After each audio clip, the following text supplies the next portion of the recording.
Esta es una historia real sobre un hombre que, incluso en sus últimos minutos de vida, decidió proteger el nombre de su asesino. Bienvenidos a Escena del Crimen. Hoy te traemos un caso donde cada segundo cuenta, donde una llamada de emergencia oculta más de lo que revela y donde, al final, solo una grabación puede decirnos la verdad. La víctima sabía quién era, pero no dijo su nombre. Fue él, pero no puedo decir quién. Esas fueron las últimas palabras audibles de Diego Ramírez antes de que la línea quedara en silencio.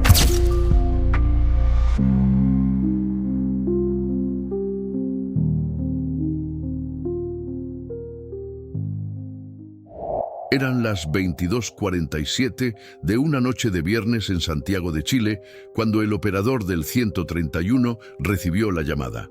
Diego, de 34 años, hablaba con dificultad. Estaba perdiendo mucha sangre. Decía estar en su departamento, en el centro de la ciudad. Decía que había sido apuñalado. Y cuando se le preguntó quién lo había atacado, solo respondió eso. Fue él, pero no puedo decir quién. Diego era ingeniero comercial. Tenía una vida relativamente estable, aunque no exenta de tensiones. Trabajaba en una empresa de desarrollo tecnológico con su socio y amigo desde la universidad, Tomás Medina. Desde hacía 6 años vivía en un pequeño pero moderno departamento que había comprado tras su separación con Laura Soto, su pareja durante casi una década. No tenían hijos, pero mantenían una relación cordial, o al menos eso parecía. Diego también tenía un hermano, Javier Ramírez, 5 años menor, con quien había tenido una relación complicada por razones que nadie explicaba del todo bien. Algunos decían que había rivalidad por la herencia de los padres, otros que Javier siempre había sido el problema de la familia. La noche del crimen, Diego había llegado a casa pasadas las 21:00. Según las cámaras de seguridad del edificio, entró solo, con una mochila negra al hombro y una bolsa de supermercado. Saludó al conserje y subió al piso 11. Nada parecía fuera de lo común. 40 minutos después, una figura no identificada ingresó al edificio. No se ve su rostro, llevaba una gorra y una chaqueta grande. Lo más inquietante, usó un código para entrar, uno que solo podían conocer personas cercanas a Diego. Subió sin detenerse, directo al mismo piso. A las 22:42, 5 minutos antes de la llamada, esa figura sale del edificio apresuradamente. A pesar de que la cámara no logra capturar bien su rostro, sí se nota algo extraño en su andar. Cojea levemente, como si tuviera una lesión o incomodidad física. 3 minutos después, Diego marca el 131. Su voz es débil, entrecortada pero clara. Dice estar sangrando, que fue atacado con un cuchillo de cocina. Cuando el operador le pregunta si el atacante sigue en el lugar, Diego responde que no. Pero al insistir con la pregunta clave, ¿quién fue?, él simplemente dice, fue él, pero no puedo decir quién. ¿Por qué? ¿Por miedo? ¿Por protección? ¿O porque tenía un plan? Cuando los paramédicos llegaron al lugar, encontraron a Diego aún con vida, tirado en el pasillo entre la cocina y el living. Había sangre en el suelo, en la mesada y en la manija de la puerta. La escena no mostraba signos de lucha. Todo indicaba que Diego conocía a su agresor, que le permitió entrar, quizás incluso lo invitó. Aún consciente, intentaron estabilizarlo en la ambulancia, pero falleció minutos después de llegar al hospital. La policía encontró el celular de Diego en la cocina, sobre la mesa. También su laptop, que había estado usando esa noche. Y algo más, una pequeña cámara oculta, tipo GoPro, conectada al computador, pero sin tarjeta de memoria. Al revisar sus últimas llamadas y mensajes, surgieron 3 nombres repetidos: Tomás, su socio, Javier, su hermano, y Laura, su ex. A los 3 había contactado esa semana en intervalos extrañamente cercanos. A Tomás lo había llamado ese mismo día a las 16:00. a Javier la noche anterior, a Laura 3 días antes. Ninguna de las conversaciones, según sus registros, duró más de 5 minutos. La investigación comenzó con entrevistas a los 3 sospechosos. Ninguno admitía haber visto a Diego esa noche. Tomás dijo que había estado en casa revisando informes. Javier aseguró estar en una reunión con amigos. Laura afirmó haber pasado la noche con su nueva pareja. Pero algo en sus versiones no cuadraba.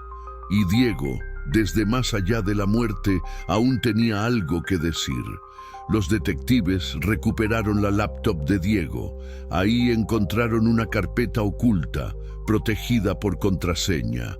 Dentro estaban los planos de un proyecto llamado Final Claridad.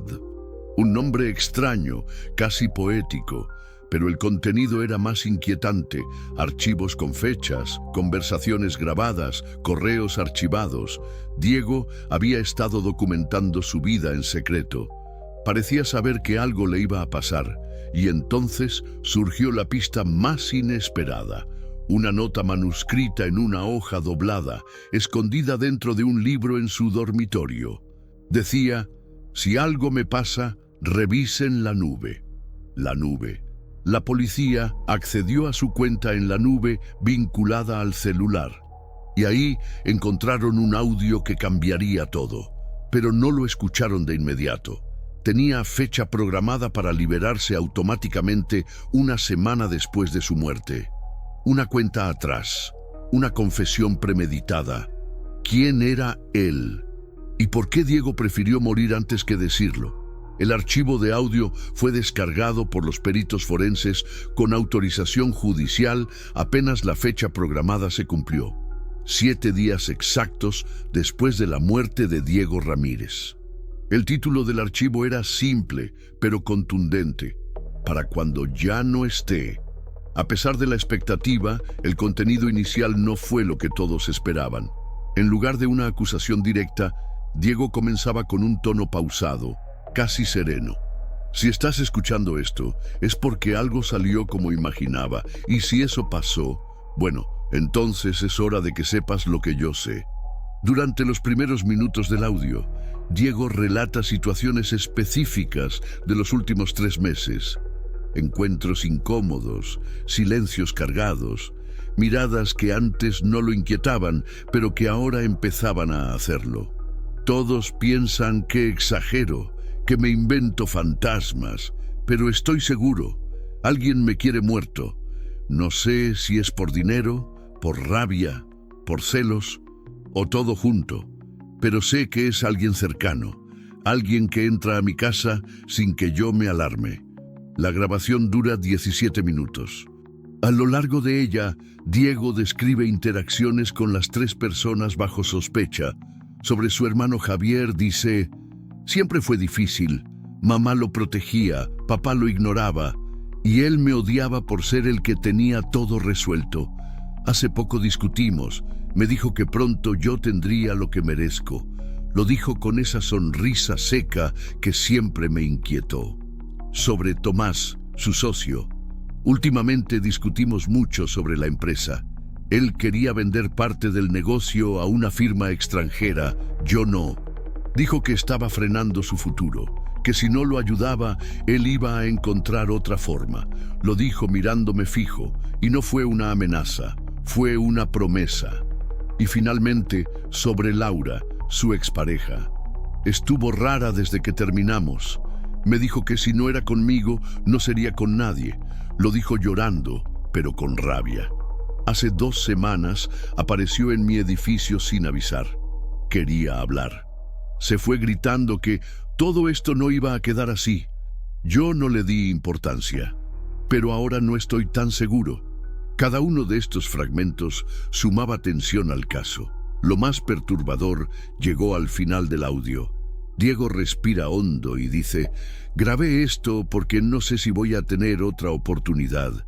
Si algo me pasa, no busquen solo a quien tenía un motivo. Busquen al que tenía acceso, al que no necesita romper una puerta para entrar, porque él ya estaba adentro mucho antes de apuñalarme. La frase se convirtió en el nuevo eje de la investigación. La policía revisó nuevamente las cámaras, los registros de acceso al edificio, las llamadas de Diego, y algo llamó la atención.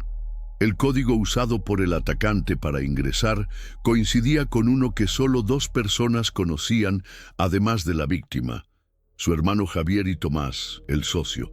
Laura nunca había recibido ese código. Diego lo había cambiado después de su separación. El foco de la investigación se redujo. Entre Javier y Tomás, ¿quién era más probable? Javier tenía antecedentes por violencia doméstica, aunque nunca había sido condenado. Tomás, en cambio, tenía un historial limpio, pero una motivación económica más clara. Si Diego moría, él quedaba como único propietario de la empresa que ambos fundaron. Era el beneficiario directo del seguro empresarial que habían contratado juntos un año antes. Esa póliza, valuada en más de $300,000, estaba activada desde hacía 6 meses. Y solo Tomás figuraba como receptor del pago en caso de muerte de uno de los socios. Los detectives citaron a Tomás a declarar nuevamente, esta vez con el seguro como tema central. Él se mostró sorprendido. Dijo que no recordaba haber firmado eso, que era algo de rutina en la empresa. Pero su nerviosismo era evidente. En paralelo, Javier fue llamado a confrontar la información del código de ingreso. Su versión fue aún más extraña. Dijo que no recordaba haber usado el código recientemente, pero que quizás alguien más lo había visto usándolo. Eso dejó una duda abierta. ¿Y si el asesino era alguien que se hizo pasar por otro? Alguien que conocía los movimientos, los accesos, las rutinas. Entonces, un hallazgo inesperado dio un giro al caso. En el historial del celular de Diego, apareció una grabación de voz no enviada. Era una especie de ensayo. En ella decía: «Sé que él vendrá esta noche. Lo noté por cómo me miró esta mañana. Tengo miedo, pero no lo suficiente como para esconderme. Si algo me pasa, recuerden lo que dije. No fue un extraño, fue él. Y él me conoce mejor que nadie».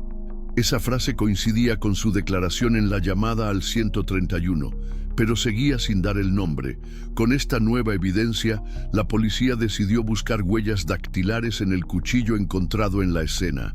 Los resultados sorprendieron. Había huellas parciales que coincidían con las de Javier. Sin embargo, también se encontraron fibras de tela que coincidían con una chaqueta que Tomás usaba frecuentemente. Eso complicó aún más la situación. ¿Habían estado ambos en la escena? ¿Uno mató y el otro encubrió? En medio de la confusión, un testigo inesperado apareció. El conserje del edificio, al revisar grabaciones antiguas, notó que la noche anterior al crimen, alguien había ingresado al departamento de Diego usando el ascensor de servicio. Esa persona llevaba una mochila similar a la que Tomás usaba habitualmente, y no quedó registrada en el sistema principal porque el ascensor secundario no tenía cámaras en todos los niveles.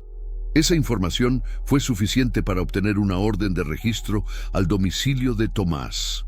En su departamento se encontró la chaqueta mencionada, con pequeñas manchas que reaccionaron positivamente a pruebas de luminol.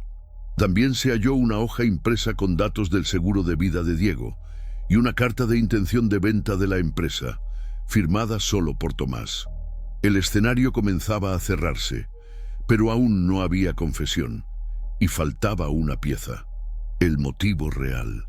¿Solo dinero o algo más profundo?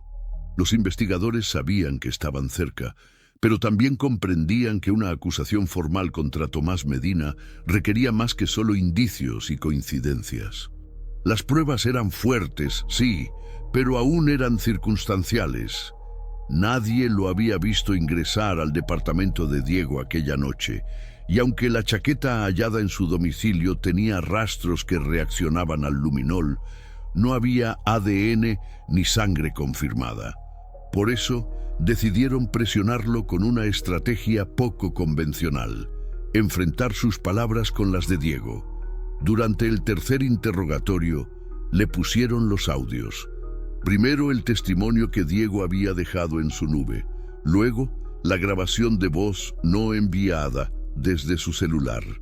Tomás se mantuvo en silencio al principio, pero cuando llegó la parte donde Diego decía: «No fue un extraño, fue alguien que me conoce mejor que nadie», Tomás apretó los puños, miró al suelo y preguntó si podían parar el audio. Los detectives tomaron nota de la reacción, pero no dijeron nada. Durante los días siguientes, la Fiscalía pidió una revisión financiera completa de la empresa que ambos compartían. Fue entonces cuando salió a la luz algo aún más comprometedor.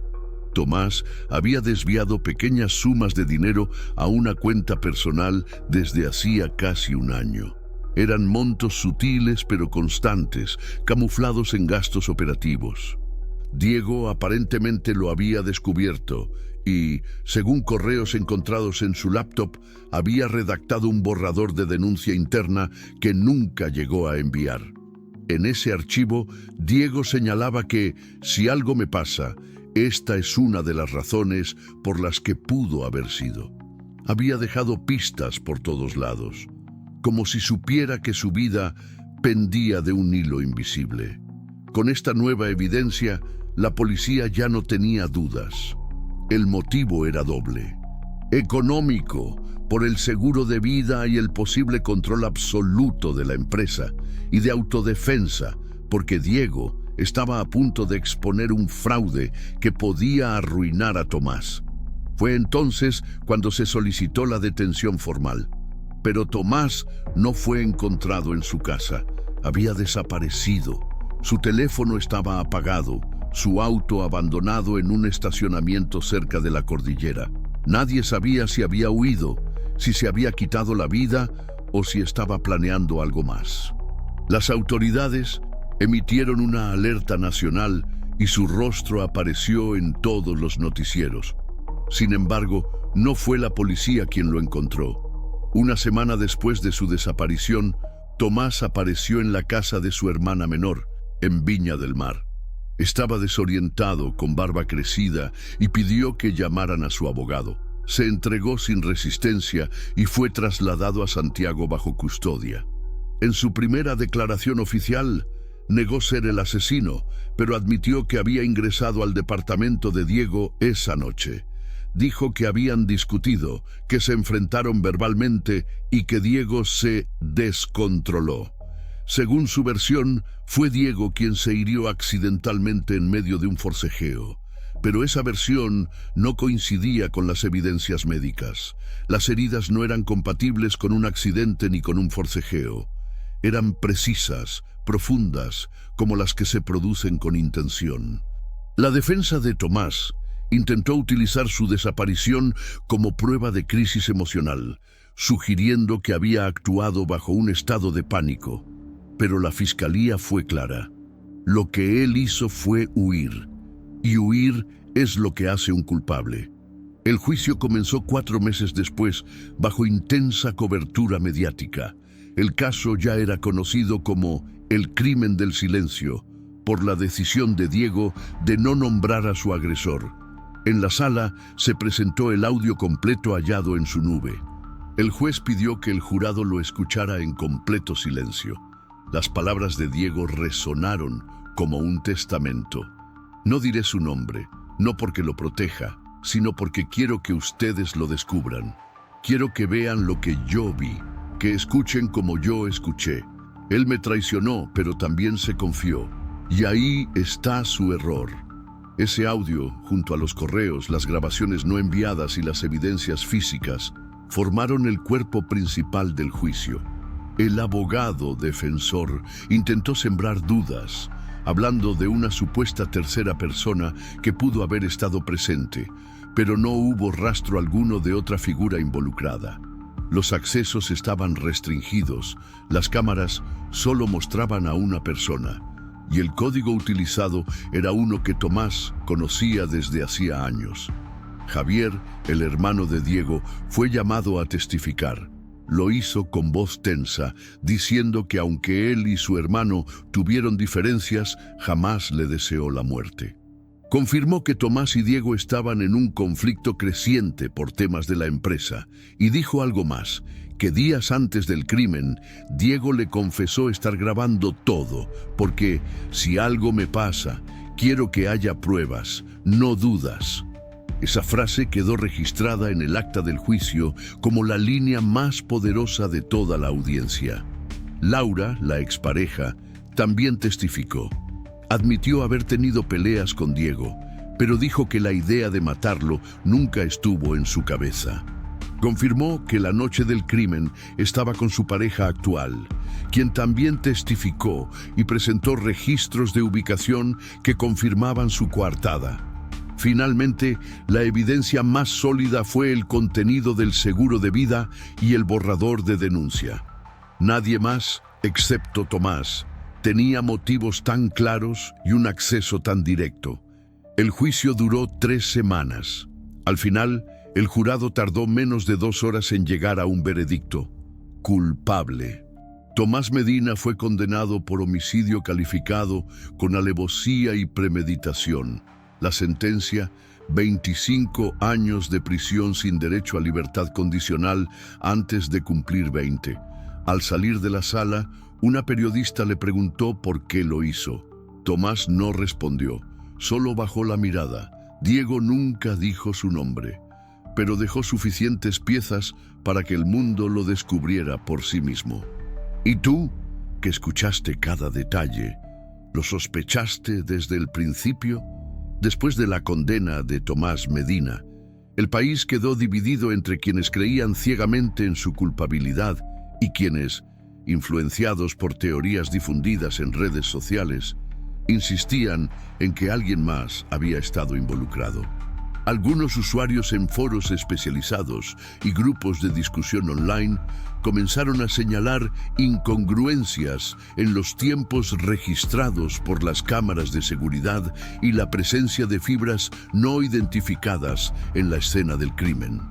Surgieron teorías que apuntaban a un segundo autor, quizás alguien que actuó en complicidad o incluso que fue quien realmente apuñaló a Diego mientras Tomás se convirtió en el chivo expiatorio perfecto. Esta ola de teorías alcanzó su punto máximo cuando un exdetective retirado, conocido por colaborar en documentales de crímenes reales, publicó un video cuestionando la cronología oficial del caso. En él, sostenía que la grabación de audio dejada por Diego podía haber sido editada e insinuó que Javier, el hermano menor, podría haber manipulado parte de la evidencia para desviar la investigación.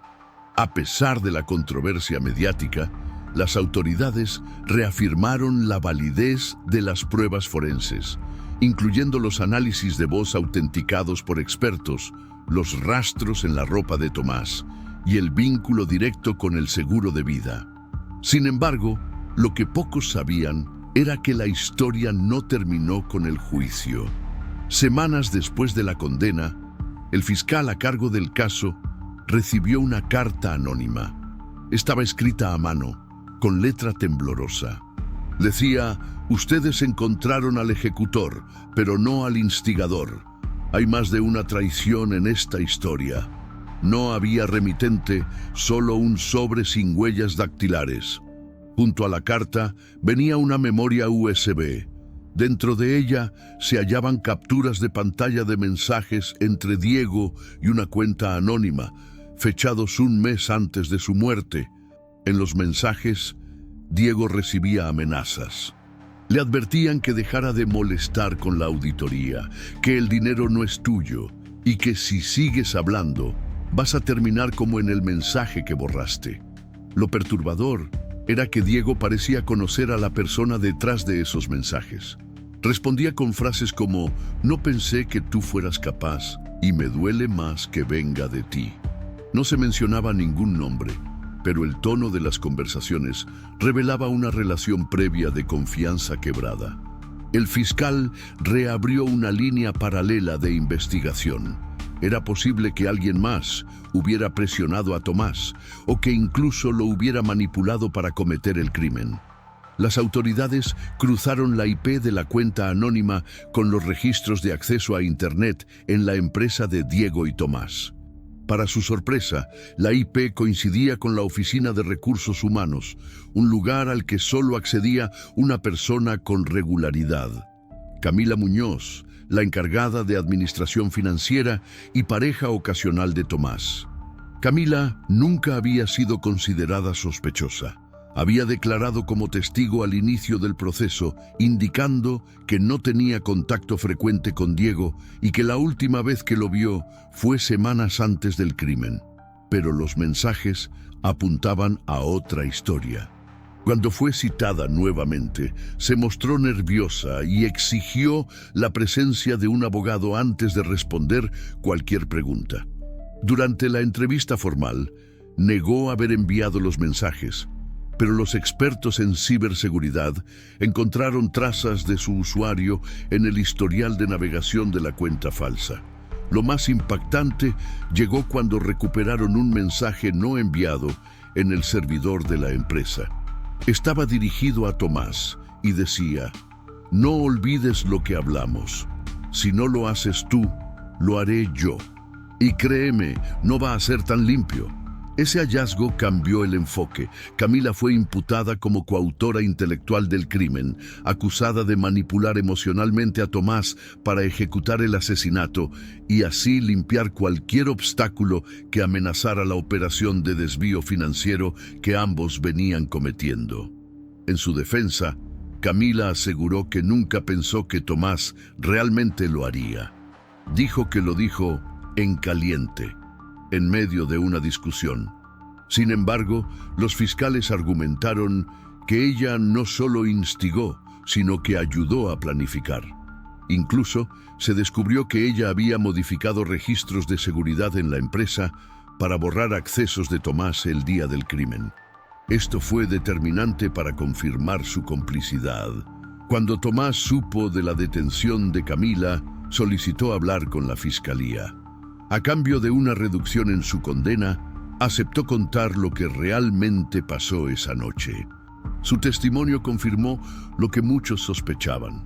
Camila no solo lo incitó, sino que diseñó con él el plan para hacer que pareciera un robo frustrado. Pero Tomás falló en seguir el plan al pie de la letra. Cuando Diego comenzó a hablar sobre la grabación que iba a enviar, Tomás entró en pánico. No pudo mantener la calma. No hubo robo simulado, solo violencia pura. Apuñaló a Diego, lo dejó tirado, tomó el cuchillo, limpió con su chaqueta lo que pudo y salió huyendo. Pero nunca imaginó que Diego lo había grabado. Nunca supo de la carpeta en la nube, y mucho menos que Diego, con sus últimas fuerzas, alcanzaría a hacer la llamada más importante de su vida. Camila fue condenada como coautora de homicidio calificado y recibió una pena de 22 años de prisión efectiva. Tomás, al colaborar, vio su sentencia reducida a 18 años, pero sin posibilidad de libertad condicional durante los primeros 15. Javier, el hermano de Diego, cerró el juicio con una frase que quedó en los titulares de todos los medios: "Mi hermano prefirió morir en silencio, pero no en la oscuridad. Encendió una luz tan fuerte que ni sus asesinos pudieron apagarla". Y así terminó el caso que comenzó con una frase: "Fue él, pero no diré su nombre". Una historia real de traición, ambición y venganza. Una historia que nos recuerda que a veces el verdadero crimen no está en la mano que empuña el cuchillo, sino en la mente que planea todo desde las sombras. El juicio había terminado, las condenas habían sido dictadas, y para muchos, el caso de Diego Ramírez había llegado a su fin. Pero no para todos. En los meses que siguieron, periodistas de investigación, criminólogos y documentalistas comenzaron a indagar en los detalles que no salieron a la luz durante el proceso judicial. ¿Por qué Diego no pronunció el nombre de su agresor? ¿Por qué, si tenía todo planeado, dejó tantas piezas sueltas? ¿Y por qué, incluso con pruebas tan sólidas, aún quedaban preguntas abiertas. Uno de los detalles que más intrigó a los investigadores independientes fue la cámara oculta que Diego había instalado en su departamento. Según el informe policial, no se encontró ninguna tarjeta de memoria en ella. Pero una revisión más minuciosa reveló que el dispositivo estaba configurado para transmitir en tiempo real a un servidor externo. Esta información no había sido utilizada en el juicio porque la transmisión se cortó justo minutos antes del crimen. Sin embargo, el rastro de datos indicó que las grabaciones podrían haberse guardado en una cuenta encriptada vinculada a un segundo correo electrónico de Diego, uno que nunca fue mencionado durante la investigación. Fue un periodista de investigación, Mauricio Ferrer, quien logró rastrear ese correo alternativo.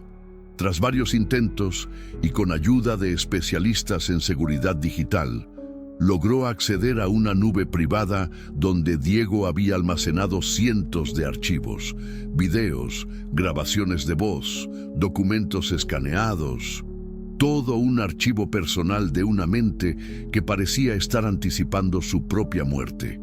Entre esos documentos se encontró una carpeta etiquetada como Última Jugada. Dentro, un solo video de 12 minutos. En él, Diego aparece frente a la cámara visiblemente agotado, mira directo al lente y comienza a hablar.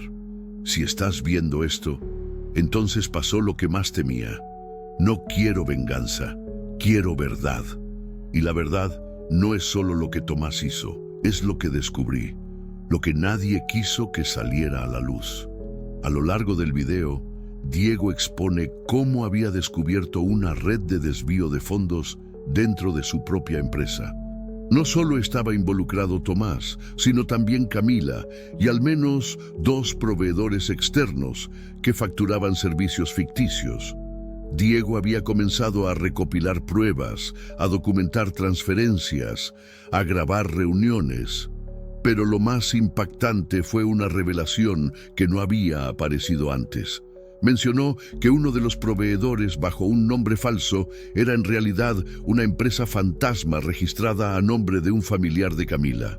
Esa empresa había recibido cerca de $80,000 en un año sin prestar ningún servicio real. Diego, al descubrirlo, comenzó a sentirse en peligro.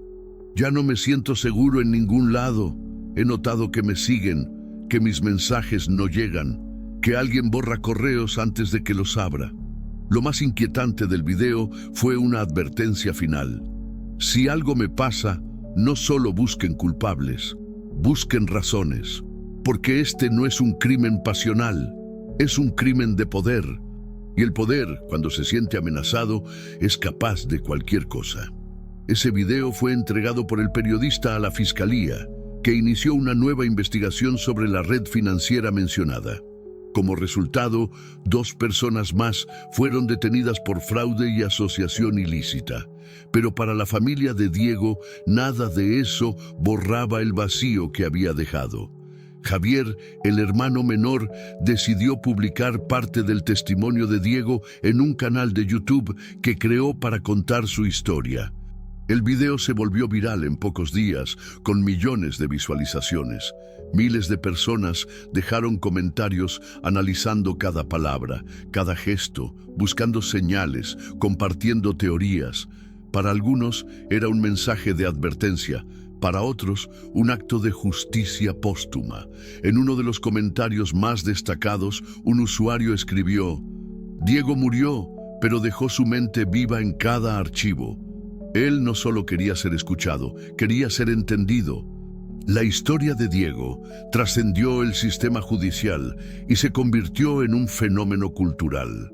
Se escribieron libros, se produjo una miniserie y se organizaron charlas en universidades sobre ética empresarial, corrupción y prevención de crímenes de cuello blanco. Pero hubo algo más, algo que no se reveló públicamente. Un último archivo que Diego había encriptado bajo una clave que solo Javier pudo descifrar. Era un mensaje de despedida, no dirigido a las autoridades ni a sus enemigos, sino a su hermano. Javier, sé que esto va a doler, pero tenía que hacerlo. No podía callar más. Tú me conoces. Sabes que no puedo vivir con una verdad escondida. Solo quiero que recuerdes una cosa. No tengas miedo, porque el miedo es lo que ellos usan para silenciar. Yo ya no tengo miedo. Y si estás leyendo esto, significa que no pudieron callarme. Ese mensaje fue leído por Javier en una entrevista exclusiva con un medio internacional. Entre lágrimas dijo: mi hermano no fue una víctima cualquiera. Él eligió no escapar.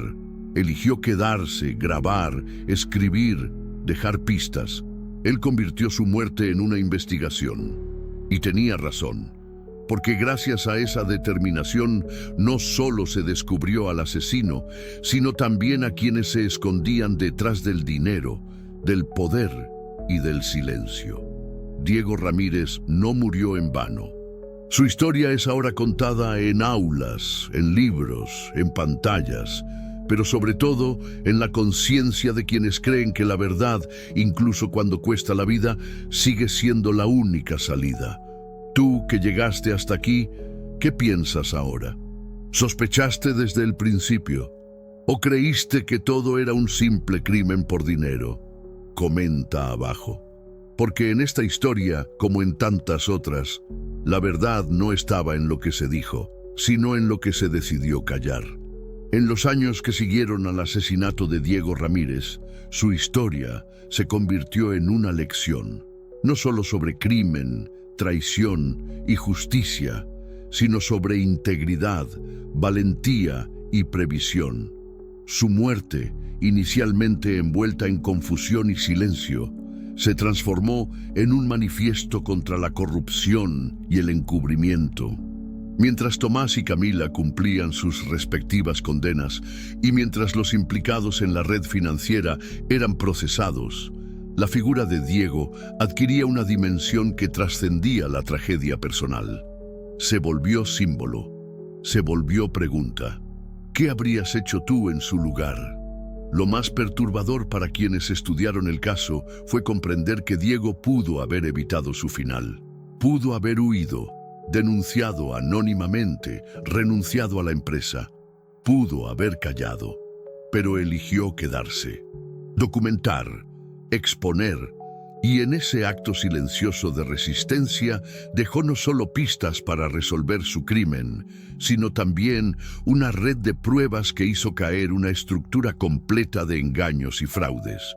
Él sabía que su vida estaba en riesgo, sabía que alguien vendría por él, pero prefirió enfrentar esa amenaza con su voz, su cámara, sus documentos, convertirse en testigo de su propia muerte. Y eso es lo que hace de esta historia algo tan difícil de olvidar. En una conferencia de prensa realizada un año después del juicio, el fiscal jefe que lideró la investigación usó una frase que quedó grabada en la memoria colectiva. Diego fue su propia fiscalía, su propio juez, su propio testigo. No solo nos dejó lo necesario para encontrar al culpable, también nos dejó la ruta para entender el porqué. Y es que en cada etapa de este caso, Diego iba un paso adelante, desde los correos archivados hasta las grabaciones en la nube, desde los contactos encriptados hasta los diarios digitales que llevaba con obsesiva disciplina. Todo indicaba que estaba construyendo un expediente paralelo, como si supiera que su voz necesitaría ser escuchada después de la muerte. Sus padres, que vivían en el sur del país, eligieron no hablar públicamente durante el proceso judicial. Pero cuando se cumplió el segundo aniversario de su muerte, publicaron una carta abierta en un periódico nacional. En ella escribieron: «Nuestro hijo murió solo, pero no en vano. Murió sabiendo que hacía lo correcto y confiando en que alguien en algún momento vería lo que él veía. Hoy, cada vez que alguien escucha su historia, sentimos que Diego está cumpliendo su promesa». La carta fue compartida por miles de personas. El hashtag «Mira, Diego no cayó» se convirtió en tendencia y no fue solo una moda pasajera. En los años siguientes, su caso fue incluido en planes educativos de universidades, fue tema de congresos sobre ética empresarial y se convirtió en ejemplo en talleres sobre periodismo de investigación. Una de las iniciativas más poderosas surgidas tras su caso fue la creación de una fundación con su nombre, Fundación Diego Ramírez, dedicada a apoyar a denunciantes de corrupción en el sector privado y público. La organización ofrece asesoría legal, protección digital y soporte emocional para quienes, como Diego, deciden alzar la voz aún sabiendo el costo. En su primer año de funcionamiento, la Fundación recibió más de 80 casos y logró intervenir en al menos 12 procesos judiciales. Su lema, extraído de una de las últimas grabaciones de Diego, es simple pero contundente. La verdad no necesita gritar para ser escuchada. A medida que la historia fue contada una y otra vez, surgieron distintas versiones, distintos enfoques, distintos matices. Algunos se centraron en el aspecto judicial, otros en el empresarial y otros en el psicológico. ¿Qué lleva a una persona a preparar meticulosamente su propia muerte? ¿Cómo convive alguien con el miedo a diario sin rendirse?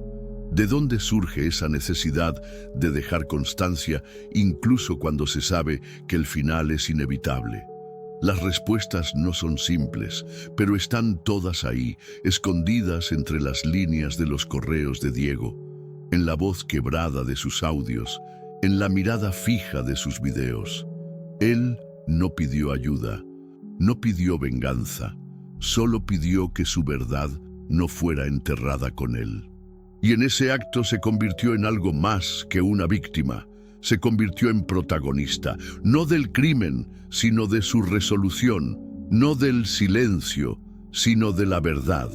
Porque aunque sus últimas palabras fueron, fue él, pero no puedo decir quién, dejó todo preparado para que el mundo lo descubriera por sí mismo, para que cada pieza del rompecabezas cayera en su lugar con el tiempo justo, para que incluso quienes lo traicionaron tuvieran que enfrentar, tarde o temprano, el peso de sus actos. Y tú, que escuchaste esta historia hasta el final, fuiste parte de ese descubrimiento. Fuiste testigo del plan silencioso de un hombre que no aceptó ser una cifra más, que se negó a ser olvidado, que eligió luchar con lo único que le quedaba, su verdad.